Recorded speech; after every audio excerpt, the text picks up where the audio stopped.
The New York Mafia. A source of both fear and fascination, the mafia has long been part of New York City.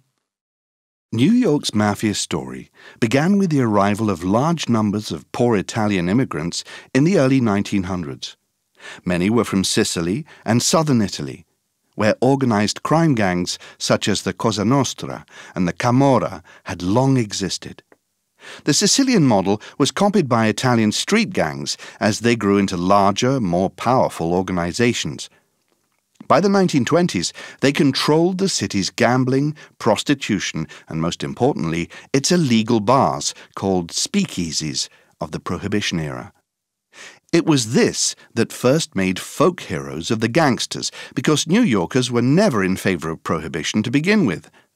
The mob supplied alcohol to, or operated, all the city's speakeasies, from the roughest gin joints to the smartest nightclubs, making almost everyone a partner in crime with the mafia.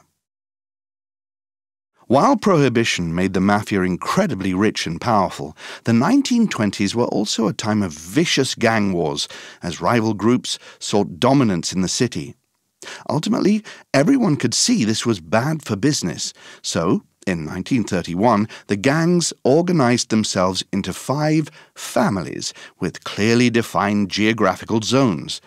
Any disputes between them were to be mediated by the legendary Commission, a pan-mafia advisory body with representatives not just from all the New York gangs, but also those in Chicago and Boston. Did it stop gang wars?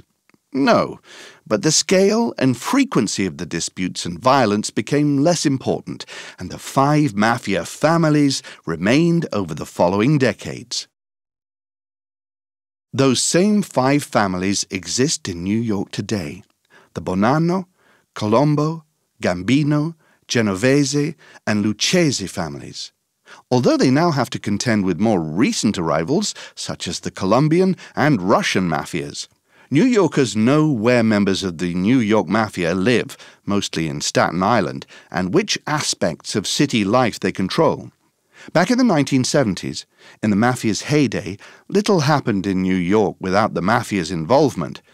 As well as their traditional sources of revenue, protection, extortion, gambling, prostitution, they had taken control of the very fabric of the city by muscling their way into the labor unions.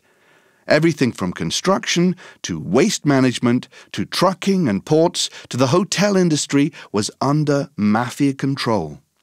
This perhaps explains ex-President Donald Trump's strange admiration for tough-guy dictators such as Vladimir Putin. They behaved just like the gangsters he had links to as a New York property developer. The strength of the mafia system was that the bosses and the upper management were never directly involved in crimes. They just gave the orders. So if the police sent a few low-level mafiosi, called buttons, to prison, it didn't damage the organization. Also, the Sicilian code of omerta, or silence on pain of death, meant that no button would admit that the mafia even existed. All that changed in the 1980s when a law known as the RICO Act made it easier to imprison someone for ordering a crime. The FBI installed bugs in all the mafia bosses' homes.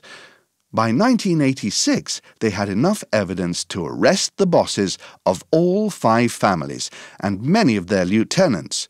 Most of them died in jail. Many people think that that was the end of New York's 5 families. But that's just what the mafia wants people to think. In fact, the mafia is still active and involved in all its old schemes. The difference is that it has become much more secretive and wary of surveillance.